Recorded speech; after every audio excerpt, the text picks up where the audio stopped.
This is Jeffrey Madoff, and welcome to our podcast called Anything and Everything with my partner, Dan Sullivan.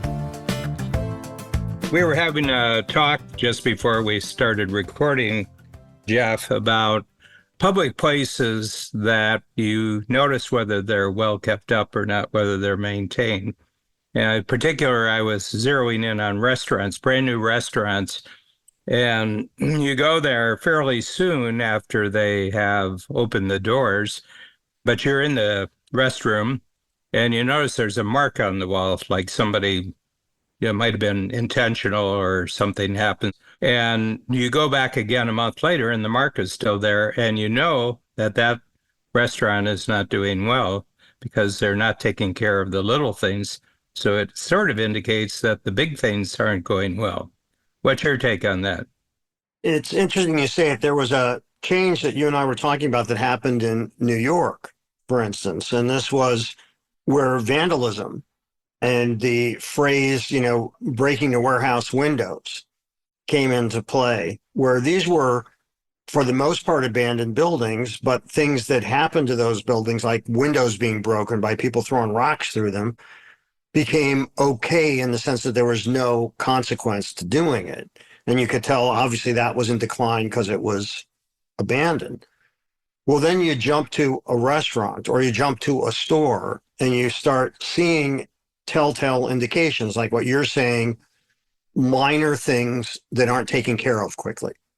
In the restaurant, it can be something in the bathroom, or if you belong to a health club, it can be that the machines aren't getting repaired quickly and they're out of order for days, or inventory depleted in stores. There's just these telltale signs that smell like decline. Mm-hmm. So I think that there is a lot of that. And I guess the question is, why does that happen? And we've touched on this before, and this might be an interesting place to go too. In businesses, one of the first things to go is customer service. Mm-hmm. And the only reason to shop in person rather than online, other than finding out your size or something, is because it becomes a social event along with it in a certain way. So how do you see that translated into the different kinds of businesses? Because you cross over into so many kinds of businesses through your members at Strategic Coach. How do you see that manifest? Well, we have a rule in Strategic Coach that if we're using technology as part of our interaction with customers, the customer should never see or experience the technology. They should always experience a person. Okay. I feel that very, very strongly about artificial intelligence, which is, it's a bit of a rage right now.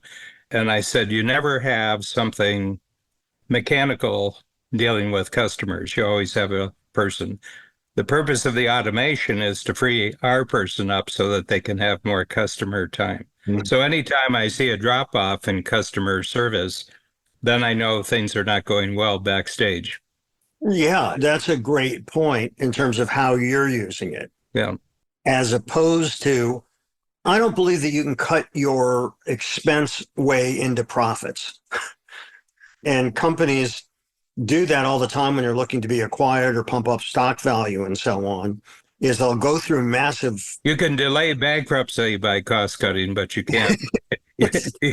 Hopefully you can sell the company before the other party understands. But I think that it kind of shows you that they're packaging it for sale when they start cutting costs, especially human costs, when you start firing people. Right. Yeah.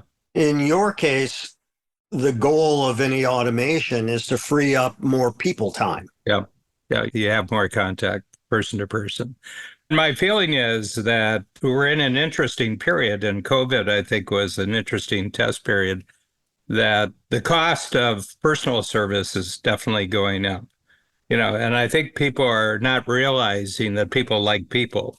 People interact with people 100 times more dimensions than interacting with a mechanical replacement for a person. Well, you're right, except for those that delude themselves into somehow thinking that because something can form an answer, mm-hmm. and I'm talking about AI now, that they think it's somehow sentient and that it's like a person, but even more efficient. Mhm. And one of the big selling points, I think, for certain kinds of AI in business, there are things that make a lot of sense in terms of using it. Faster retrieval of information, customer histories, all these kinds of patterns that you can find out and so on. But in terms of the day-to-day operating, you don't get the benefits of human contact, Mhm. I think, are greatly missed. And I think that, for instance, in the fashion world and in anything that's expensive, luxury, let's call them, the luxury markets, Mhm. one of the reasons that they were doing well in a challenged economy was, of course, there was a lot of money concentrated into smaller places, and that was one thing. But I also think that these days, luxury means an actual person paying attention to you. Mhm. How do you I define remember it was about maybe a year ago, you were talking about being at a meeting with marketing experts from the fashion industry, and you were telling them that their greater and greater reliance on mechanical communication, mechanical marketing was just hitting a wall. Do you remember that discussion? You had just had the meeting several days before we had our podcast, and you were talking about, that they were putting enormous emphasis on getting eyeballs to look at their mechanical ads, it? but it wasn't translating into sales. Certainly wasn't translating into profitable sales. Yeah, and I think that one of the reasons is that the more obstacles you put in the way to that journey to the cash register, so to speak, and the more impersonal you make it, the less, how can I say this? One of the biggest things in fashion, and it's, I think, true in automotives, it's true in a lot of areas, you want to build customer loyalty. So if they buy a BMW, they always want to buy BMWs. If you go to take kids to Disney, you always take kids to Disney because the experience is so wonderful. Yeah. And I think that in these situations where there are so many obstacles that are set up to the final transaction, that business suffers. And one of the main differentiators, and I think this is the conversation you may be referring to, one of the main differentiators is when you actually are interacting with a human. And the interesting thing about that is the obstacles in that, like when you have to go through 5 different voicemail prompts just to hopefully get to somebody, but you usually end up on hold for 20 minutes, Mhm. were actually built to discourage that interaction. you know, they were truly built to discourage that Mhm. because it cost them money. Mhm. It cost the companies money, so they tried to eliminate that. So meanwhile, you go into a big store, you're ready to drop $800 on a jacket or something, and you can't even find anybody to pay. Or you're standing in line for 15 minutes to get to a cashier. Exactly. And Exactly. they're encouraging you all along to pay with an automatic machine. That's right. That's right. Well, yeah, I've noticed just recently to this point, and this is on consumer goods we all interact with, not luxury, but I forget which grocery store chain it was. They were removing all of the automated checkouts. Yeah, well, I had that example in the it's the most fashionable part of Toronto. It's called Yorkville. All the high-end brands are in this area. It's about 5 blocks by 3 blocks, maybe 10 blocks by 3 blocks. You know, luxury hotels, upscale restaurants, but then the retail stores. But there's sort of a legendary produce store that's been 2 or 3 generations in Toronto. I went in during COVID and they had replaced 3 live cashiers with 5 machines. And it's the last time I went. I used to go weekly and now I haven't gone there. And I said, "You're already charging me 20% more." I mean, it's not a cheap store, but nice produce and nicely packaged and everything. I like the experience. As you say, it's a nice social experience, but not with the machines. It's not a nice social experience. That's right. That's right. And I'll bet you that there is a significant number of people on those automated checkouts that still need the help of somebody because something didn't. Can I take the card out now? Wait, where do Yeah. whatever it is. Like there's a store, they're all over the place, but Trader Joe's. Oh, yeah. they're always packed on the Upper West Side Hmm. of New York. They're always busy, and they have people dedicated to the traffic flow Hmm. that direct the people who are in line to go to this, to go to that. Now they still have the light, on the number, what's available, but they have people who are monitoring the people Hmm. who are very pleasant. And all the store staff is very pleasant and well trained at Trader Joe's. Hmm. And you interact, there is no fully automated. Hmm. You're interacting with a cashier. Hmm. And it's striking that, if you talk to somebody stocking the shelves and you ask them something, they actually have an answer. Hmm. And they train their employees to enhance the experience for the customers. Hmm. So they have very good prices, good quality food, and they train the people because, what's more basic than sort of buying food, Hmm. right? And usually these grocery stores have become warehouses that you wheel your cart up to, and there's, the self checkout, which they looked at as this big boon in cost savings.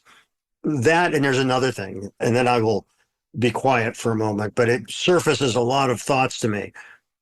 I hate going to a restaurant that wants me to scan so I can look at the menu on my phone. Me too. You know, it's a total pain in the ass. And I started doing it very informal, unscientific market research. And these are, by the way, restaurants of all costs. Hmm. And it's really interesting because I would say to people, and these are nice restaurants. I know I'm older, but do your clients like the barcode, scan to see the menu on their phone? Without exception, everyone said, "Oh God, they hate it." You know? Yeah. Which makes you wonder. Yeah, yeah. Maybe it seemed like a good idea at the time, but it's not. Yeah. I expected at airport, I mean, we go through a lot of airports and it's fast food, and you really kind of expect it. So I don't have any problem with it there, but even there, I'm not doing it. Babs is doing it. I always keep smart humans between me and the technology. And yeah, rule number one, always keep a smart human between you and the latest technology. But the big thing about it is that they're not seeing things from the customer experience. That's right. I mean, it's just a human thing. The best way to be friends with someone is sort of understand how they look at the world and kind of match up your experiences with their experiences. I Yeah, I think it works in politics. I think it works in romance. I think I think it really works. And I think the reason is because the whole operation from start to finish has gotten commoditized. that's right. It's about the amount of money we're making, not about who we're serving in the public. Absolutely. Well put. That's right. When I first started coming to New York in 1967, 68, then moved here in 74, and there was, either subways and buses. There was no Uber or no Lyft or any of that. But I would get into a cab, and as I got in, I would read the person's name and I would go, "Hey, Mohammed," and he'd look at me, like total surprise. It was also interesting, Dan, because it was before cell phones. And I had interesting conversations. And when did you come to the United States? Me too. What drew you to here? And all of that Hmm. gone for the most part. That's gone, Yeah. which I would never allow. If I ruled the world, if I was head of the cab union, whatever it's called, I would say you cannot talk on the phone while driving. Yeah. You can't take calls. That's right. Yeah. That's right. I have a limousine company that I've been using for 20 years here. They have a rule for all their drivers, they cannot answer a phone call. You know, they have messages built into the phone. I'm currently with a client, therefore I'll get you afterwards. But they're connected to 300 other limousine companies around the world. So I'm their number one customer. I do about 150 trips because I've been driverless for 25 years. Okay. People say, have you ever thought about a driverless car? And I said, well, as far as me driving, I've been driverless for 25 years. It's either Babs or it's a limousine company because, first of all, I want someone who's good at driving the car, and that's not me. But the interesting thing about it is that they're always 15 minutes early. Everything is always clean. And Babs requests that there's no scents, because she's very sensitive to smells. But the owner, I don't see him very often, but I've seen him 2 or 3 times. But right on the dashboard, you can see it in front of them. It's Dan Sullivan, 5 stars. It's got my name there. And I said, I noticed my name with 5 stars. What's that mean? You're number one, Mr. Sullivan. We're always reminded when we have you that we have to give you our best service. So they have new drivers coming on, and the first thing they're talked about that we do that. And we're constant. Right during COVID, we were taking 3 or 4 trips a week, when everybody else died, the other limousine companies, and they did too. They got very restricted. But the whole thing, as the world becomes more technological, I think a premium on person-to-person interchange becomes more and more valuable in the marketplace. I absolutely agree. And I hadn't thought about it till just telling you that story a couple minutes ago. I still do it in terms of conversations, but not nearly like I used to. Mm-hmm. And that was fun for me. That, I would learn a bit about why this guy came from Afghanistan to the United States. Mm-hmm. And, how did you learn your way around the city? And I mean, just all this kind of stuff. And, wasn't always fascinating, but there was a human interaction that went on there. Oh, yeah. It was nice. And we have gotten away from that in so many different realms of our lives that I think is fueled the polarization that we have, because we bring our own assumptions into something without regard for where the other person's coming from. Mm-hmm. And those little, what many people might think are meaningless interactions, whether it's with a clerk at a store or a waiter in a restaurant or the driver, that's part of being a human being and Mm-hmm. interacting with other people Mm-hmm. and learning how to build a bridge between you and them in order to do that. And I think that's just like what you're talking about at the very beginning, these little damages that happen that don't get fixed. It's kind of like that. Yeah. I mean, sometimes it's quite big. In downtown Toronto, I mean, it's gotten very high because the condos are starting to blot out the sky. But right on the lake, on the harbor, we have a really good harbor in Toronto, and then it's Lake Ontario. The Westin is down there, and they have this huge, across the top, fluorescent Westin. And one winter, the W was out for 6 months. Mm-hmm. And I said, I don't know what goes on in that hotel. Does anyone tell the manager or the general manager that the W is out at the top? Eston, But what's to tell you about the service of that hotel that they wouldn't correct a maintenance problem like that? They wouldn't correct that day. I mean, if it's the Four Seasons, but they don't have that kind of sign, but they would correct it. And the Four Seasons has a very interesting technique. And most of their staff are immigrants, the cleaning staff, the restaurant staff, and everything else. This is their foundational. This is a big job. To work for the Four Seasons is a big deal. But they have a rule, and this is the rule for everybody. Every day you do your job and one other thing. That's the rule.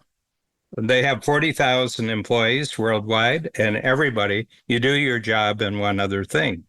So what's the other thing? Your job is to clean the room, but you notice that one of the lights in the table lamp, the light is out.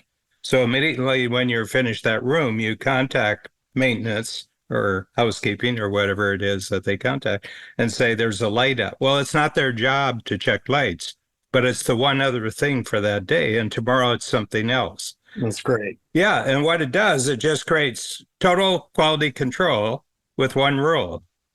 And they have the way they hire people, they're all done by juries. So everybody in any job in Four Seasons, it's done with a jury. There's 6 people on the jury.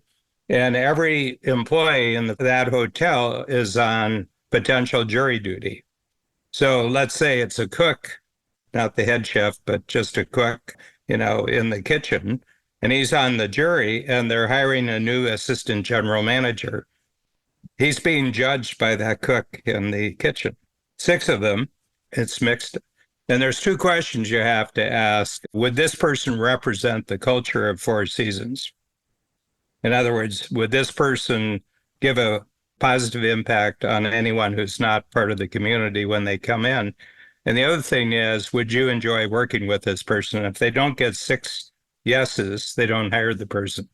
So they've got a rule that just guarantees quality of staff, and then they get, do your job and one other thing. And the other thing is that if you're stopped by anyone who's from outside the hotel and you're asked about where is such and such, you stop what you're doing and you actually take them and hand them off to the person they want to see. So just 3 rules. I mean, I think that, when you talk about the Westin, which becomes the Estin, that's your most public facing. Oh, yeah. Right? It's the thing that everybody sees. That's right. And it's wrong. That's right. Which is kind of fascinating because you wouldn't think you'd have to wake somebody up to that. Yeah, well, but every employee must see it every day. Yeah, including the management. I mean, the letters are 10 feet high at the top of the hotel. They're big, big red. They're not fluorescent, they're backlit. It was 6 months before they repaired it. And I said, I don't think I want to stay in that hotel. Yeah, it's kind of fascinating because also management saw that every day they came to work. Yeah. So let me ask you about this, because this is something I was actually just talking to Margaret about this earlier. We had coffee this morning. We went to a new coffee place, and it used to be you'd go in and if you got some coffee to go, was even true in the early days of Starbucks. But now, the 15, 20, 25%, and the 20% is highlighted. So you do that. And I'm thinking, all I'm getting is a cup of coffee, and all you're doing is handing it to me. Now, I don't blame the person, but to me, for the management, pay your people enough money so that's not what they're dependent on. Because It's not like, with a waiter or waitress, you're spending an hour and a half with them. Mm-hmm. And it's a whole different kind of transaction, right? Mm-hmm. When you go into a store and you pay your $5 for a cup of coffee, to me, that's kind of enough. Mm-hmm. But I leave a tip because I feel a certain social pressure to do so. But I think that that's become now a fixture. It used to just be a little. Well, it's like a tax. That's right. Yeah. That's right. It's your tax for coming into the store. But isn't that weird? Yeah. No, I see it all over the place. Now, I've got a different attitude. Generally, I'm suspicious of charities. Okay. I'm suspicious of them because how do you have any information whatsoever that the money that you're giving to a charity is actually going to the cause that they're advertising? Okay. I had a really torturous relationship for about 2 years with the Canadian Red Cross. Okay. So 2 young guys, they knock on the door and both presentable and very well spoken. And they said they were Canadian Red Cross. And so I said, sure. And I reached for my billfold and they said, well, we can't take cash. Okay. And I said, okay. And they said, so we need a credit card. But before that, you have to talk on a phone to our manager. So this is feeling more and more like work. I was reading a book and having a drink, and now I'm working for 2 young guys from the Red Cross. I'm saying, geez, I'm not getting paid for this, Anyway. Actually, you're trying to pay them for it. I'm trying to pay them, but they won't accept my payment in the form that I would like to give them. I find cash still fairly significant. It's legal tender, it's still legal tender to give someone cash. And I'm usually quite good about it as long as it's not after 6 o'clock at night. I don't like having people knocking on my door after 6. So I get on and they said, Mr. Sullivan, yes, I want to check. And the big thing is it's very dangerous because I don't know that the person I'm talking to, and I'm giving them my credit card number. So it goes on, it's for a year. But after a year, they don't recognize that it was for a year and they keep deducting from my credit card. So I try to get a hold of them, and it's impossible to actually talk to the person who will actually say, well, I'd like to stop these payments. Okay. Now, meanwhile, I've gotten no information whatsoever from the Canadian Red Cross for what I'm doing. And I have no idea that the money I'm giving is going to the purpose that the young men were advertising. So I talked to the bank and I said, I'd like to stop my cash. And they said, it's almost impossible, with the Canadian Red Cross to cut them off. So what we'd recommend is that you just get a new credit card number. I did, and then they started pestering me about why I cut them off, but they never gave me any information. They never kept me in touch. And so after COVID, I decided I'm just going to give all my charity money in tips. Uh-huh. Because you're a little closer to the human who might actually be using the money. Yeah, it's really interesting because the nature of compensation for a transaction, it used to be only at a restaurant. I guess I don't golf, but you tip your caddy. And of course you tip the wait staff. But now that's gone to many, many areas of life. And I've even online gotten, would you like to include a tip? Which just, for what? Yeah. For what? Yeah. But I do think that funny thing is it's concurrent, kind of what you're saying. It's concurrent with the lack of customer service you get. Yeah. Yeah. So, I mean, you're paying more for less. yeah, and that's true both figuratively and literally. Mm-hmm. That's correct. So what do you define? And I've had this discussion actually with Ralph Lauren talking about luxury markets. Mm-hmm. And what is it? How do you define luxury? You stay at a great hotel, the Four Seasons. You eat at very good restaurants.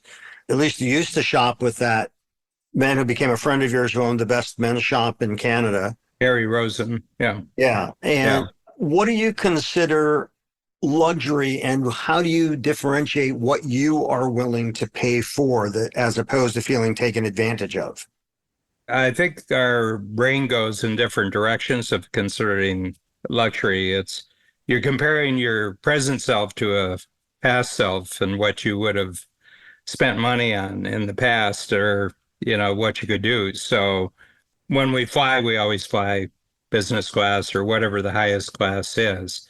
Okay, because you get to go on the plane first.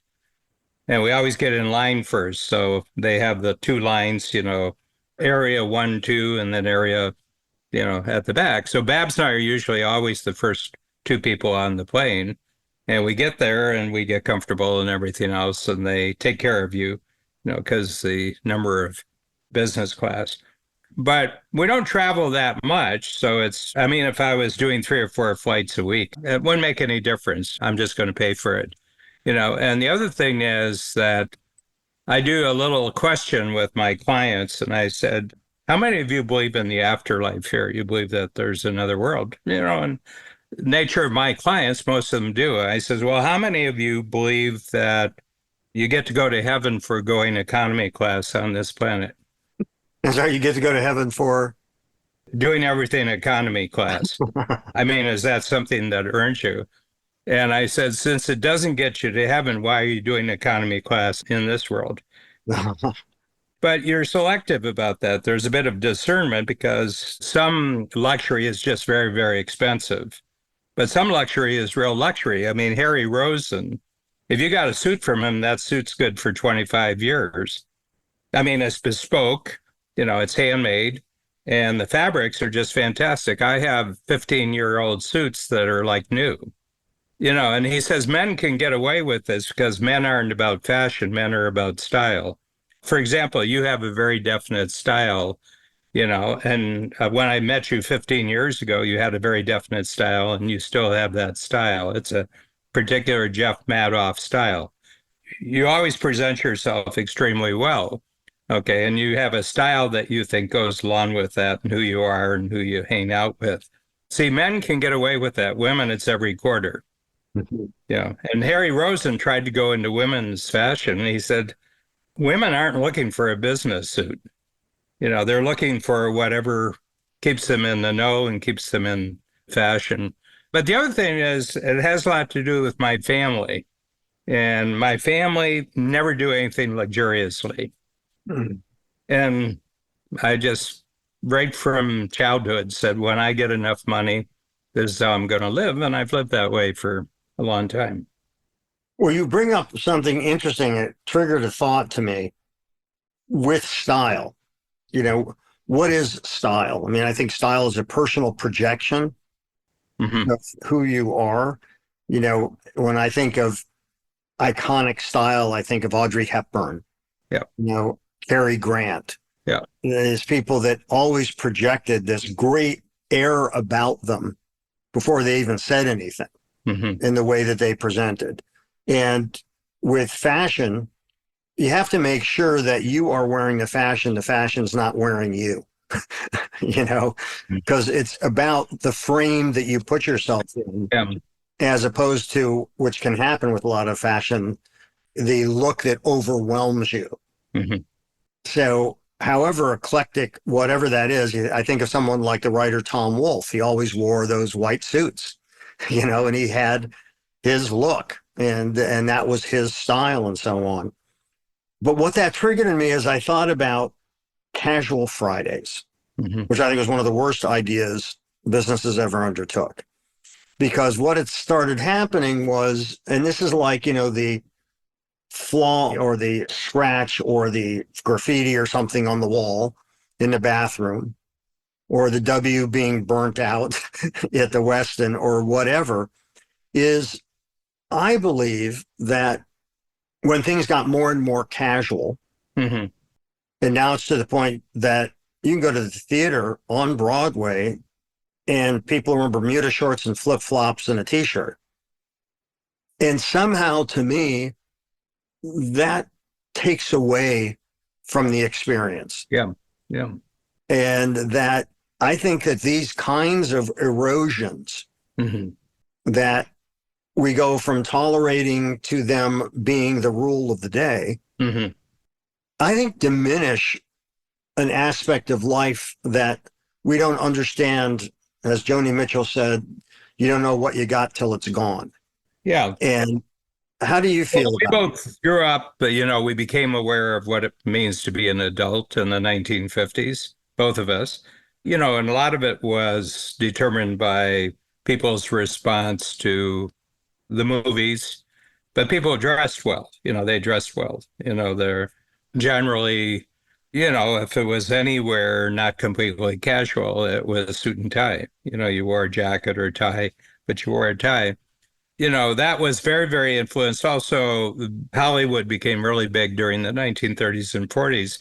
But the US in that time was going through a tremendous, what I would say, design phase where lots of things were beautiful. The cars were beautiful, the planes were beautiful. Chrysler building in New York, that was late 20s. But they were very, very influenced by the style of the movie stars, and the wealthy people dressed well. Okay. Mhm. And there was a certain conformity to it, but there was a lot of variation that individuals would have a particular style. Cary Grant never wore anything that wasn't stylish. But going back to Harry Rosen, he said the first thing we have to establish with you, Dan, is your style confidence. I said, so what's my style confidence? And he says, we have to explore that. We have to explore that because we have to find out where you are and what you do. For example, my style confidence has changed enormously from pre-COVID to after COVID. Okay. Because you don't wear a suit and tie on Zoom. Mhm. I don't. And quite frankly, none of my clients do. So I dress according to what my clients. People come to the workshop and they have a suit and tie. I'll quietly tell them by the first break, lose the tie. You can have the jacket, you can have the shirt, but it puts something between you and other people who aren't wearing a tie. So lose the tie. And some of them don't take seriously. And I said, I mean this seriously. I mean this seriously. You're setting yourself apart, but it requires teamwork. And the way you're dressing is interfering with the teamwork of the workshop. Now, everybody else is dressed well. They have nice clothes on, it's good fabrics, and everything designed. So appropriateness has a lot to do with what style. Is it appropriate to the situation? Hmm. This is where I see the great breakdown in society today, that how they're dressed is not appropriate to what's going on. They're trying to make how they're dressing bigger than what's going on. Hmm. Yeah. So, So it's kind of, I don't really care how you think things should go here. This is the way I'm going to present. It's conformity opposing as individualism. They're conforming to a network that's not there that night. They're conforming to how people in their network kind of undermine the value of public experiences, mainly. I went deeper with Harry Rosen and I said, how do you know you have style confidence? He said, you're at a big gathering where everybody is dressed up and you're the only one in the room who isn't thinking about how you're dressed. hmm. You just have a confidence that you're well dressed. And he says that's style confidence. So, for example, he had a billfold that was at least 50 years old. It was almost falling apart, and he just superbly dressed. Harry was always superbly dressed, but then he'd take his billfold out. And I said, why do you have that old billfold? And he said, I like it. I like it. I mean, if you have a problem with my billfold, then you have a problem. But the other thing is on his jackets, he always left one button. You have the cuff buttons, and he always had one buffet. And he said, that's part of my style. I like doing that. So he said that it shouldn't be uniform or conforming, your style confidence. It should just be you're not thinking about how you're dressed. And that's interesting. Two things come to mind. One is I'm inevitably in situations where somebody would say to me, oh, that's a really nice jacket. And I'd say, thank you. And say, but I could never pull anything off like that. And so what do you mean? You couldn't pull anything off? No, I mean, it's really, I think it's really cool, but I could never pull that off. Yeah. And I'm thinking, well, I put it on and I was comfortable in it. And I don't think about, can I pull this off or not? It's just, to me, like that's fashion is fun. Mm-hmm. So I never worried about, I know I have good taste and I was never worried about that. That was an issue. Yeah. Which, by the way, carries over with this producer I was meeting in terms of theater. And we were talking about the play and we were talking about the story. And he said, well, I know it's going to be good. I said, oh, really? How do you know? And he said, you have good taste.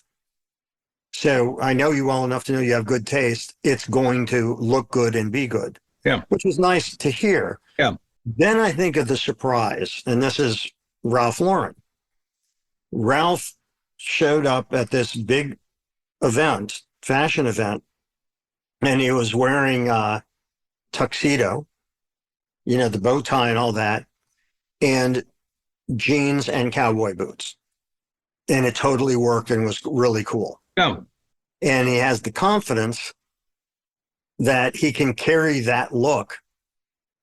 And nobody came and said, what are you doing wearing blue jeans with a tuxedo jacket? And that became a look. Mm-hmm. And because he had great taste, not good taste, great taste, and he had the confidence of whatever he put on, that he could pull that off, so to speak. Yeah. But there were situations where he wouldn't do that. Well, that's right. He wouldn't go to the White House that way. No, he wouldn't go to the White House that way. When he got his Lifetime Achievement Award at Lincoln Center, that was given to him by Audrey Hepburn. No, he wore one of his tuxedos. Yeah. Yeah. And it's appropriate.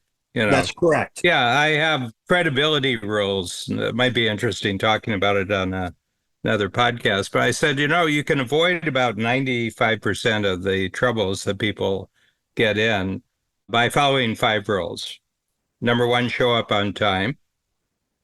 Second one is do what you say. Mm-hmm.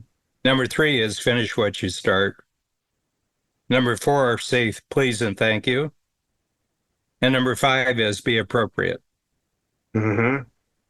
So stand out as a person by showing up on time, doing what you say you're going to do, finish what you start, say please and thank you, and appropriate. That's how you stand out.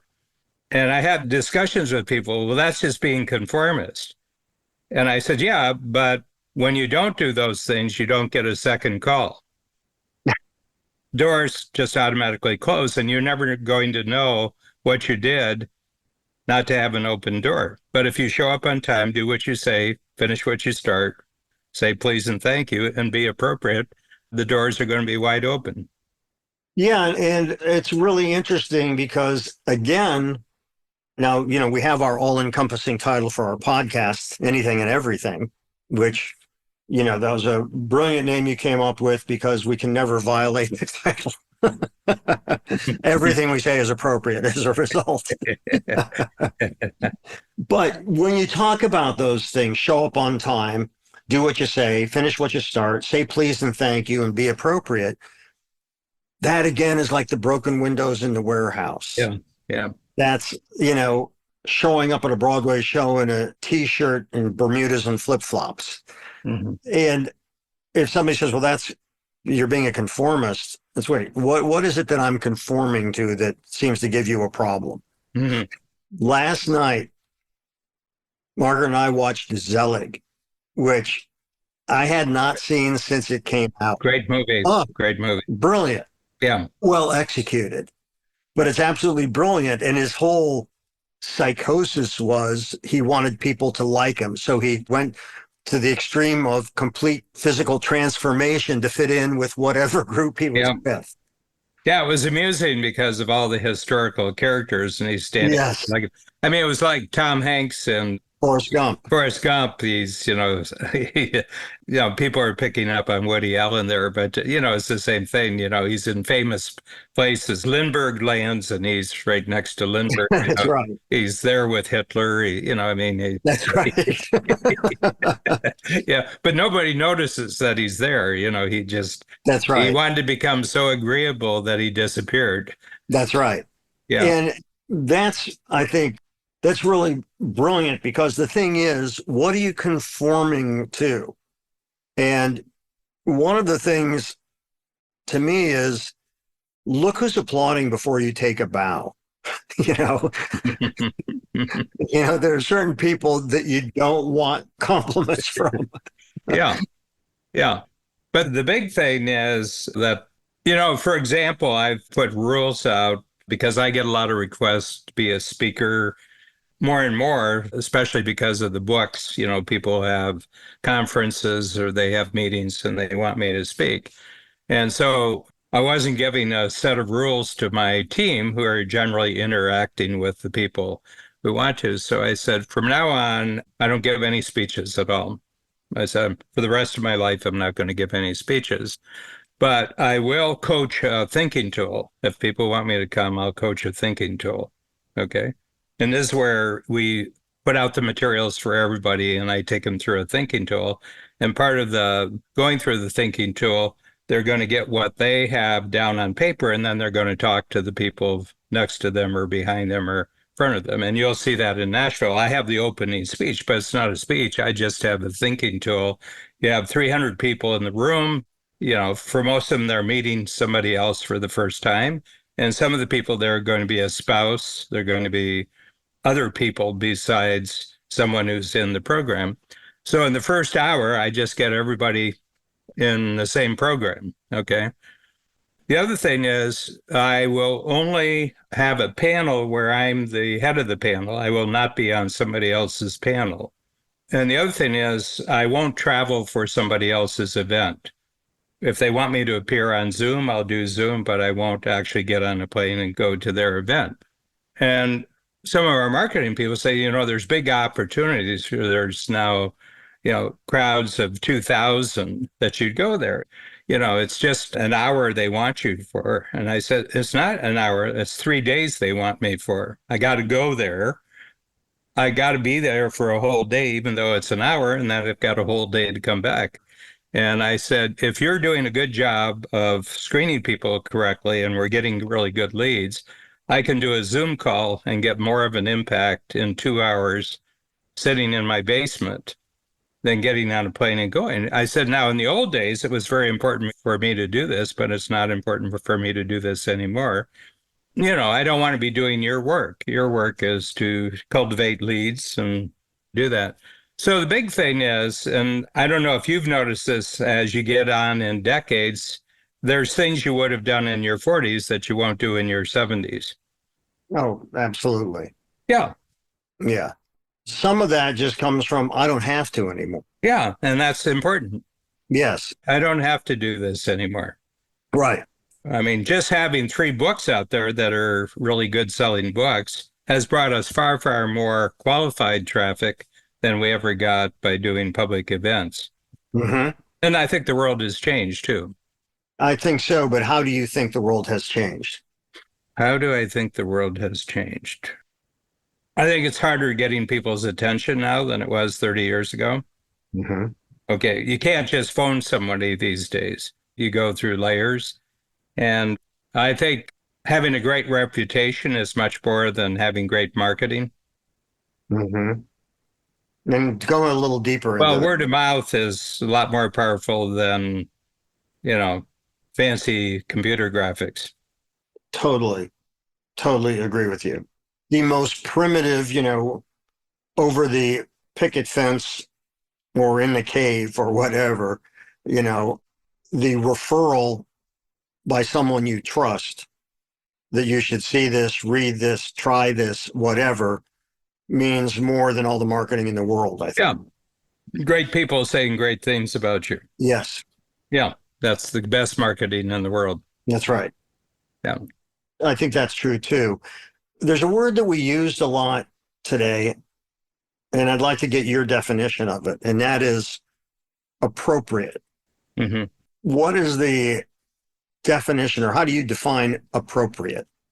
Well, I think it relates to what is the context here and does it fit with the context? So I think it's Right. contextually correct. And I think there's an enormous amount of content today, but there's less and less context. Yes. And that could be situation, it could be place, it could be purpose. What's the purpose of this? It's like giving negative feedback at a funeral. Yes, they could have lived their life better. Yeah, yeah.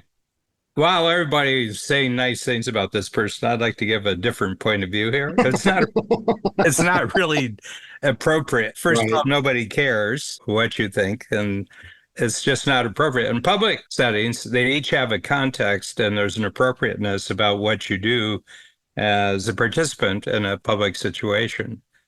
But appropriateness, I haven't looked up the word, but when this is the right thing to be doing in this particular situation. Well, it's the context. You're absolutely Yeah. right. Yeah. I'll throw out, by the way, something for the listeners that I would highly recommend. There's a short book written by George S. Tro. It actually started as an article. TROW. Yes. And it's called The Context of No Context. And it's absolutely brilliant because I think that context is everything. Yeah, me And too. you cannot understand things unless you place them in context. Yeah. So what can be appropriate in one circumstance could even be destructive in another. Yeah. So I think that being appropriate is completely dependent on context. Well, and you have to see things from other people's point of view. That's right. It's one of the biggest things of knowing the context is understanding how other people are looking at the situation. Yeah, especially if they are part of that situation. That's right. Yeah. The one thing that, when we had our party in Chicago, we had the party after personality and the first night when you were there. And I was really, really selective about who I invited. We had the before party or before dinner, and then we had the afterwards party. And they were closing down the restaurant. Right. But the big thing was that I thought it was really important for you to get feedback from my friends who I had invited to that it would be good for you. It would just cap off a really good evening for you.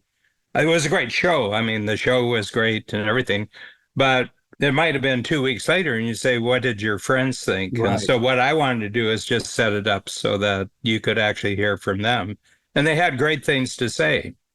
Yeah, I'm very grateful for that And because your it's daughter was there too. So that was yes. important too for your daughter to actually hear what other people are saying about her father's work. Unfortunately, she didn't have to defend me, which was good. Yeah, you were on pretty good behavior that night.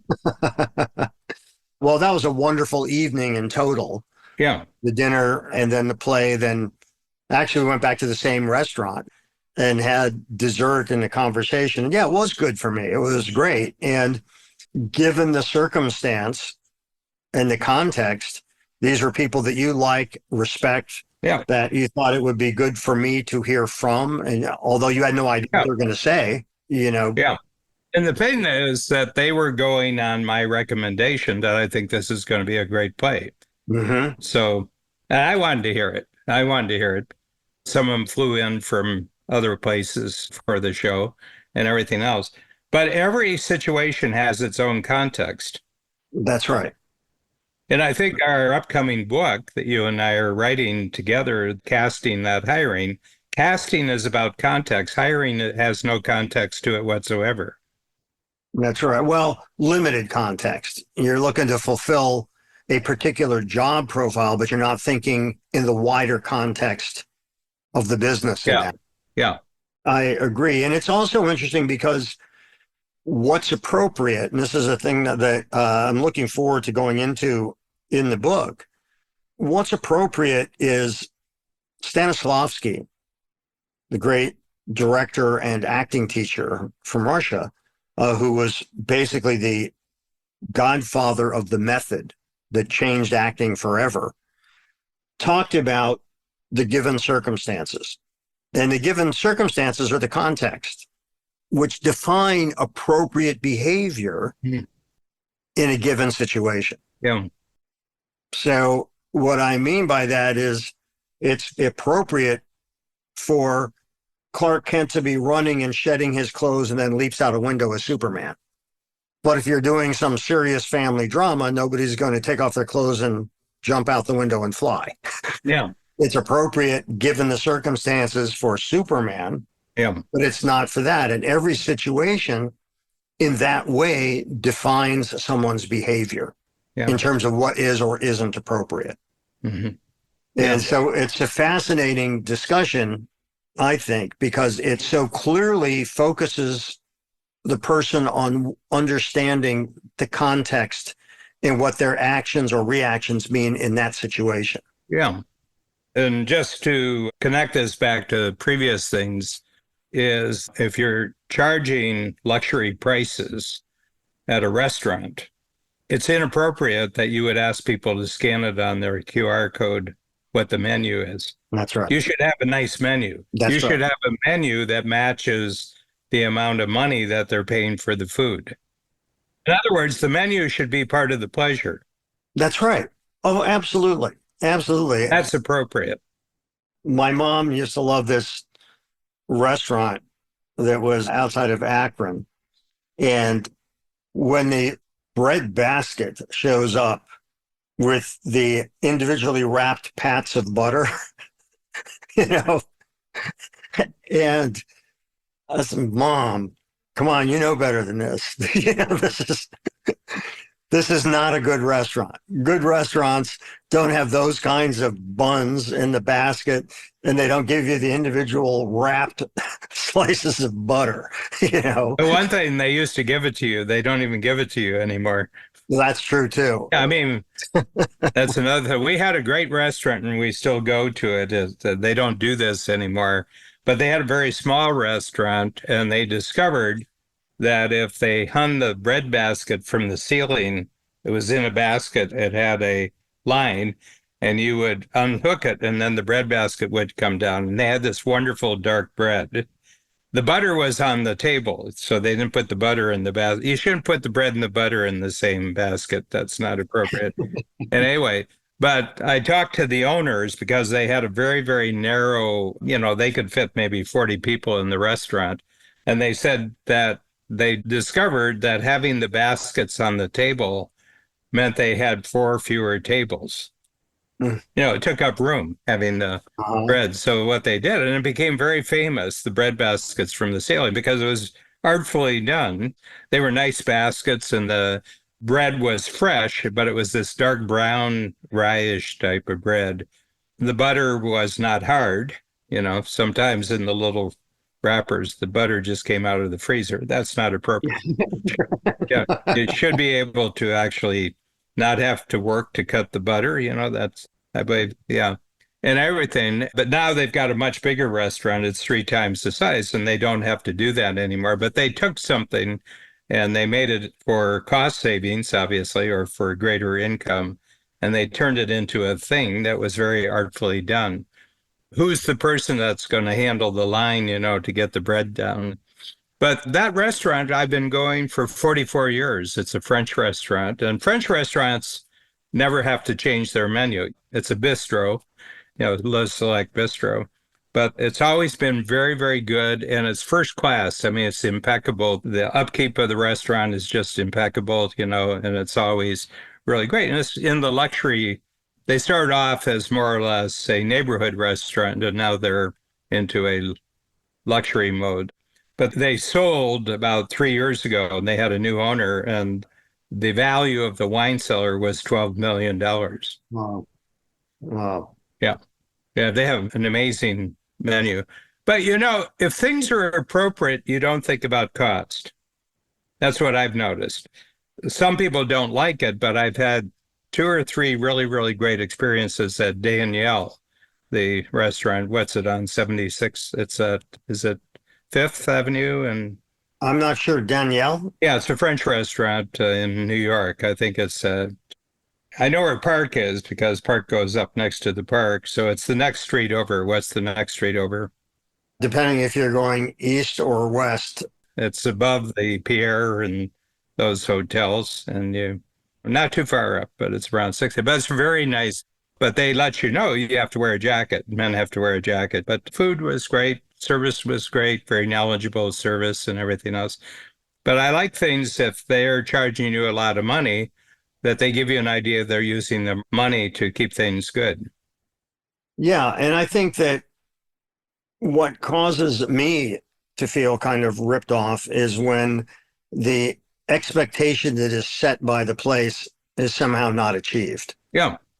In a way, everything we've been talking about, and I think it applies to personal behavior, and it applies to business, is the kind of death by 1,000 cuts. Mm-hmm. You started us off by talking about how you can see these telltale signs that are indicative of a business that's in trouble. Mm-hmm. And I think that someone who drinks too much and is loud at a party and says insulting things is not being appropriate. And you can tell they're going haywire, just like a business we're referring to. Mm-hmm. So I think that the metrics we've set up and your 5 statements about show up on time, do what you say, finish what you start, say please and thank you, and be appropriate. That's true for individuals. Mm-hmm. And it's also true for businesses. Mm-hmm. If you set out the promise, this is a good restaurant, then you have to deliver on that promise in every single thing you do. Mm-hmm. And that's from how the wait staff is trained to interact with you, to making sure that if there is something that is messed up, that it's taken care of quickly. Yeah. Another indication that things aren't good is where they have a printed card. This could be in any kind of establishment. These are our principles of customer service. Mm-hmm. If they have to print up their principles of customer service, they don't have good customer service. And service, by the way, as the customer, is something that you receive. Yeah. So they're the ones that have to understand it. Yeah. Thanks for joining us today on our show, Anything and Everything. If you enjoyed it, please share it with a friend. For more about me and my work, visit acreativecareer.com and madoffproductions.com. To learn more about Dan and Strategic Coach, visit strategiccoach.com.